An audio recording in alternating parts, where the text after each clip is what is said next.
बिस्मिल्लाहिर्रहमानिर्रहीम। प्रोफेसर अज़ीज़ुल्लाह गौरी। आज मैं जिस शख्सियत के पास मौजूद हूँ, मेरी विश थी कि मैं मोहतरम बुज़दार साहब का इंटरव्यू करूँ।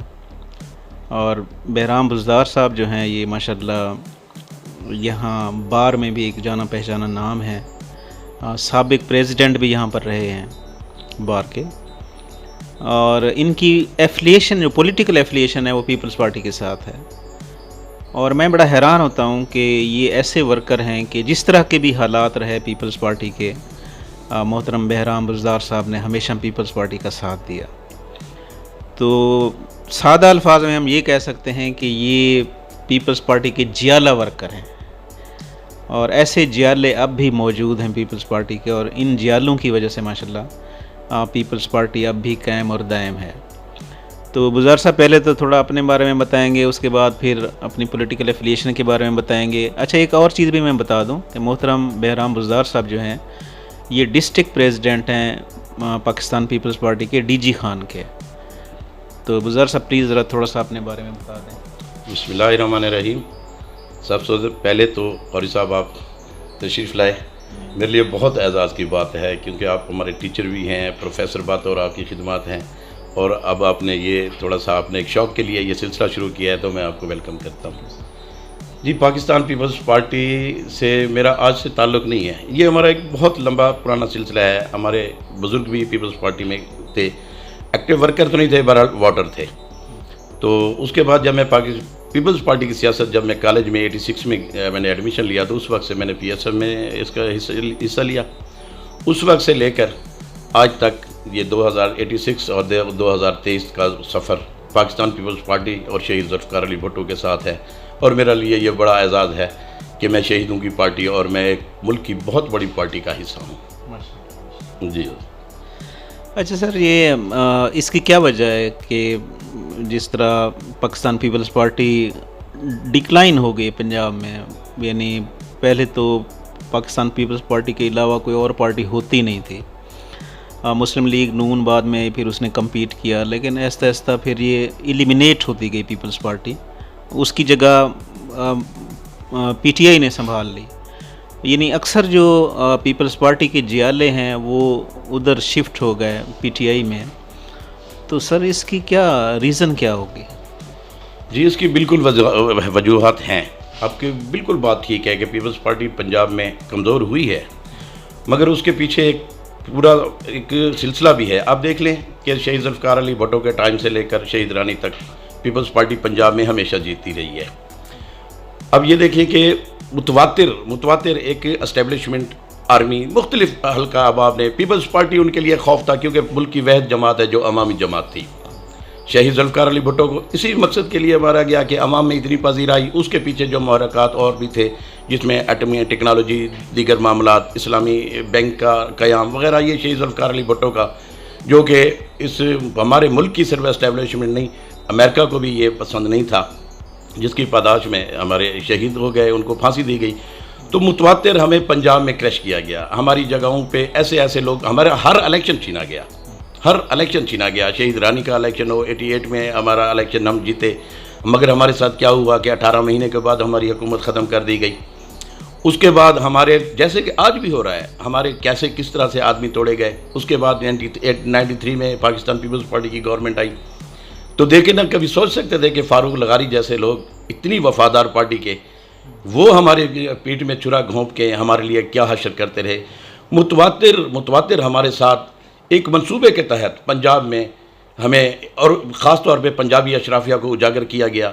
उनके हर मामलात को हमारी पार्टी के कारकुनों के तशद्दुद होता रहा। हमारे जो कैंडिडेट थे उनके, या हमारे जीते हुए लोग थे, उनके साथ जुल्म होता रहा ताकि वो किसी तरह छोड़ जाए।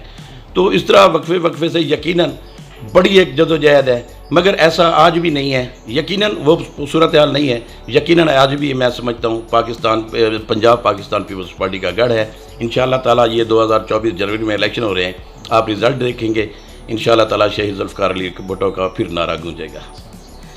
अच्छा बुज़दार साहब, एक चीज़ मैंने जो नोट की है, हो सकता है मेरा तज्ज़िया गलत हो, कि कुछ अर्सा पहले जब ये मखलूत गवर्नमेंट थी पीपल्स पार्टी की और उनकी नून लीग वगैरह की, तो ऐसे लगता था जैसे आसिफ जरदारी साहब जो हैं उनका मेन रोल है इनमें, जैसे उन्होंने पंजाब के वज़ीर आला को अपना बेटा भी कहा था। फिर एकदम सर क्या हुआ कि गेम बिल्कुल चेंज हो गई और जो एस्टेब्लिशमेंट जिसका मैं नाम ले रहा हूँ वो थोड़ा सा पीछे हट गई जरदारी साहब से, या कोई और क्या मेन रीज़न क्या थी कि अब थोड़ा दूरियां पैदा हो गई हैं एस्टेब्लिशमेंट और पीपल्स पार्टी में? जी बिल्कुल आपकी बात ठीक है, दूरी तो नहीं हुई क्योंकि हमेशा ही एस्टेब्लिशमेंट का एक अपना किरदार रहा है, हमेशा ही रहा है। तो एक तो मैं ये बता दूं कि ये 16 महीने जो हमने गवर्नमेंट की है, गवर्नमेंट का हिस्सा बने थे किसी हद तक, उसमें हमारे पास वजारत ख़ारजा भी थी, तो मैं समझता था, मैंने ये भी अपनी पार्टी से सवाल किया था, तो उन्होंने मेरी क़यादत ने यह जवाब दिया था कि इमरान खान जिस नहज पे पाकिस्तान को पहुंचा रहा है या आगे जो उनकी पॉलिसी है, ये इतनी बड़ा मुल्क को नुकसान होगा, लिहाजा हम सियासी नुकसान तो हमें नुकसान हुआ है सियासी तौर पे, नवाज शरीफ का हिस्सा बन के, इस गवर्नमेंट का हिस्सा बन के हमें नुकसान हुआ है, मगर उस नुकसान से जो पाकिस्तान को नुकसान इमरान खान पहुंचा रहा था, उससे ये नुकसान कहीं बेहतर है कि हमने पाकिस्तान को भी बचाया, हमने दुनिया में पाकिस्तान को हर हवाले से जिस नहज पे पहुंच गया था, जितनी नफरत हो चुकी थी पाकिस्तान के ख़िलाफ़, हुआ था कि ये डिफ़ॉल्ट होने की हद तक आ गया था, तो चेयरमैन साहब ने ये सारे मामलात अपनी सियासी मुदब्बराना तरीके से हल किए और पाकिस्तान अल्हम्दुलिल्लाह आज इन सारे मामलात से निकला है। तो ऐसा कोई नहीं, क्योंकि इसमें एक देख लें, दो चीज़ें वाज़ेह हैं, जब भी हमारे ख़िलाफ़ गुस्सा आया एस्टेब्लिशमेंट को, शहीद ज़ुल्फ़िकार अली भुट्टो को फांसी दे दी, दूसरी मरतबा उनको गुस्सा आया, शहीद रानी को बाज़ार में ही खड़े मार दिया, और हमारे मद्दे मुकाबिल देखो, जब भी नवाज शरीफ पे गुस्सा आया तो उसको सऊदी अरब भेज दिया, दूसरी मरतबा नवाज शरीफ पे एस्टेब्लिशमेंट को गुस्सा आया तो उन्होंने लंदन भेज दिया। कभी खुदा ना करे हमने लाशें उठाई हैं, हमने कारकुनों की लाशें उठाई हैं, हमने क़यादत की लाशें उठाई हैं, हम कभी ना इमरान खान के बारे चाहते हैं ना नवाज शरीफ के बारे में चाहते हैं। मेरी क़यादत हमेशा कहती है कि डोमिसाइल का फ़र्क है, हम पंजाब में होते तो शायद हमारी ना लाशें उठती ना हमारी क़यादत के साथ ये होता। अब जेल देख लें, इमरान खान की जेल देख लें, अब नवाज शरीफ साहब की जेल देख लें, और आपने बीबी शहीद रानी की भुट्टो साहब से आखिरी मुलाकात भी देखी होगी कि एक बीबी तड़पती रही कि मुझे बाबा से गले तो मिलने दे, सुप्रीटेंडेंट कहता है कि टाइम ख़त्म हो गया। ये क्या है? मगर जी बड़ी बात है कि आज भी कारकुन उस बहादुरी के साथ पार्टी के साथ खड़ा है। आप सिर्फ इतनी देख लें कि पंजाब के लीडर के साथ क्या होता है और सिंध के लीडर के साथ क्या होता है। बहराम बुज़दार साहब की सारी बातें ठीक हैं कि जो शहीदों की पार्टी है वो पीपल्स पार्टी है और इन्होंने बहुत ज़्यादा कुर्बानियाँ दी, तारीख़ है, मतलब तारीख़ रकम की। लेकिन सर अब फ्यूचर में मतलब आप क्या देख रहे हैं, क्या होने वाला है फ्यूचर में, मतलब any chance for peoples party? मैं गौरी साहब आज भी कहूँ कि पीपल्स मुल्क में जब भी फेयर इलेक्शन होंगे पाकिस्तान पीपल्स पार्टी बरसरे इक़्तिदार आएगी। अफसोस कि कभी भी मुल्क में फेयर इलेक्शन नहीं हुए, कभी भी फेयर इलेक्शन नहीं हुए, और ना ही आज मुझे ये तवक्को है कि वो फेयर इलेक्शन होने दे, अवाम को वोट देने दे। देखे ना, आज कल नवाज शरीफ एक चोर की हैसियत से यहाँ से गया, आज उसको एक लीडर बना के और मुल्क का मसीहा बना के भेज रहे हैं। आप देख लें कि 2 महीने से जिस वक्त टेलीविज़न खोलो एक प्रॉपर कैंपेन हो रही है ना, एस्टेब्लिशमेंट कर रही है, नवाज शरीफ को मसीहा बना के पेश कर रहे हैं। तो भाई अब बता दो कि आपने उसको इक़्तिदार देना है, तो फिर देखे ना एक आम आदमी का माइंड बन रहा है, जिससे बात करो जी अब तो वज़ीर आज़म इमरान अपना नवाज शरीफ ने तो बनना ही बनना है। तो ये क्या, यही माइंड सेट होता है। आप किसी को फ्री आने देना, अब इमरान खान को चला जाए वो उसमें है, अब उसकी पार्टी को इलेक्शन में आने देना, अब उनके लोगों को इलेक्शन में आने दें, उनको जलसे करने देना। क्या जुर्म किया है? हो गया जो जुर्म 9/11 जो ये 9 मई का वक़्त हुआ है, यकीनन हम इसकी मजम्मत करते हैं, बहुत बुरा हुआ है। ये भी एक माइंड सेट था जो 1 साल से अपने कारकुन को कह रहा था कि मेरी दुश्मन ये है, यकीनन लोग उन्होंने वही किया है, मगर उसकी सज़ा उसकी पार्टी को नहीं, उसके दीगर लीडरशिप है, उनको जलसे करने दें, सियासत मैदान खुला करने दें और देख लें फिर क्या होता है। मगर आपने यही एक रटा दिया ना कि नवाज शरीफ, लोगों का एक माइंड बना दिया कि नवाज शरीफ आ रहा है, तो इसका मकसद ये है कि लोग उसको वोट दें जो नहीं दें। अभी नवाज शरीफ साहब का जलसा देख लें, क्या नवाज शरीफ नहीं देख रहा था कि पूरे पाकिस्तान की इंतज़ामिया, एक मेरा यहाँ डेरा गाजी खान का एक नून का लीडर अयाज शाह साहब इंटरव्यू कर रहे थे, तो उसने कहा कि मैं हलफ उठा के कहता हूँ कि ये जो पैसे हैं हमने अपनी जेब से भरे। गौरी साहब मैं वो झूठ बोल रहा था, मैं हलफ उठा के कहता हूँ कि मेरे बहुत सारे अच्छे दोस्त हैं जो महकमा पटवार में है, पटवारी हैं, उन्होंने मुझे बरमला कहा कि जो जो हल्के अभी तक मैनुअल है, जो अभी कंप्यूटर नहीं हुए, तमाम पटवारियों से 1 लाख से 80,000 वसूल किए गए। ये किस लिए वसूल किए गए? डीसी, कमिश्नर, दूसरे सेक्रेटरी आरटी वगैरह गाड़ियां पकड़ पकड़ के दे रहे थे। क्या इसी तरह सियासत होती है? इसी तरह बराबर का प्लेइंग फील्ड दिया जाता है? यानी कि अगर नवाज शरीफ को इतनी बनाना है तो ये चाहिए है। ये फ़र्क है सिंध के लीडर में और पंजाब के लीडर में।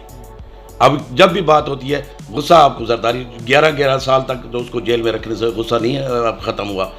नवाज शरीफ ने जिसका आपको ना ख़ानदान नहीं छोड़ा, आपकी कहीं पे कोई पगड़ी उसने उतारने में उसकी या उसकी बेटी ने छोड़ी है, मगर आपका फिर भी चाहिए है क्योंकि वो पंजाब का है और वो सिंध के हैं। ये फ़र्क है। अच्छा सर, एक चीज़ जो मैं डिस्कस करना चाहता हूँ कि पहले पीपल्स पार्टी थी, नून लीग थी, लेकिन वो सियासी दुश्मनियाँ इस लेवल तक नहीं थी। यानी रख रखाव की सियासत थी, इज़्ज़त एहतराम का रिश्ता था। उसके बाद फिर एक दौर आया, आपने देखा पगड़ियाँ उछालने का दौर आ गया। मतलब तू किसी को तू के अलावा कोई मतलब बात ही नहीं होती थी। तो अब ये मतलब जो एक जहनी लेवल बना गया एक लीडर, तो वो हम उसको मतलब ठीक करने में कामयाब होंगे कि वही पुरानी सियासत और वही रख रखाव अदब अदाब वाली सियासत? क्योंकि अब तो वो मतलब एक कल्चर आ गया ना कि गालम गलोच का कल्चर, जो ज़्यादा गालियाँ देगा वो बड़ा लीडर होगा। बजा फरमाया, मगर गौरी साहब थोड़ा सा इसको पीछे चले जाए। ये नवाज शरीफ मजाफात अमल, मकाफात अमल है जो भुगत रहा है। सबसे पहले बदतमीज़ी की सियासत, गाली गलौज की सियासत नवाज शरीफ ने ही शुरू की थी।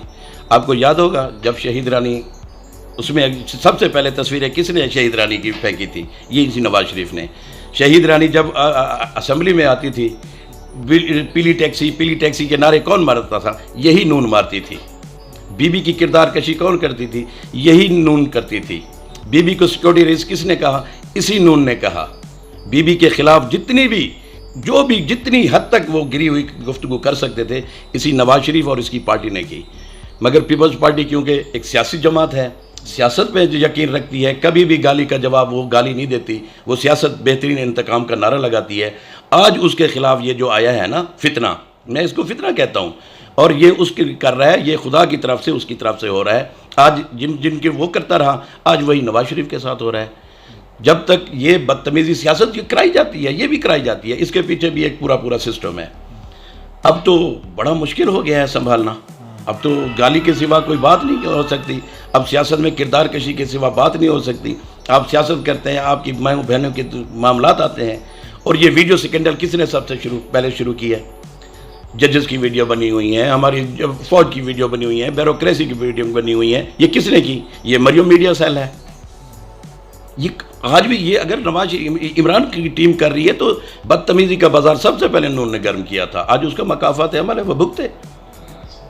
हमें अफसोस होता है भारत सियासत में, ऐसा नहीं होना चाहिए। बुज़र्ग साहब, कोई पैगाम देना चाहें न्यू जनरेशन को? आजकल जिस तरह मतलब न्यू जनरेशन जो डिप्रेशन में है कि मुल्क का क्या होगा, फ्यूचर में अनसर्टेनिटी है, गैर यकीनी सूरत हाल है, तो हालात बेहतर होंगे सर? यकीनन इंशाअल्लाह मुल्क में बेहतरी आने वाली है, और उसका एक ही हल है कि इलेक्शन कराओ, फ्री एंड फेयर इलेक्शन कराओ, सबको बराबर की प्लेइंग फील्ड दो। जैसे मेरा चेयरमैन साहब कह रहा है, नून लीग को भी आए, उसके ऊपर ऐसा ना करें कि भाई ये तासुर ख़त्म करें।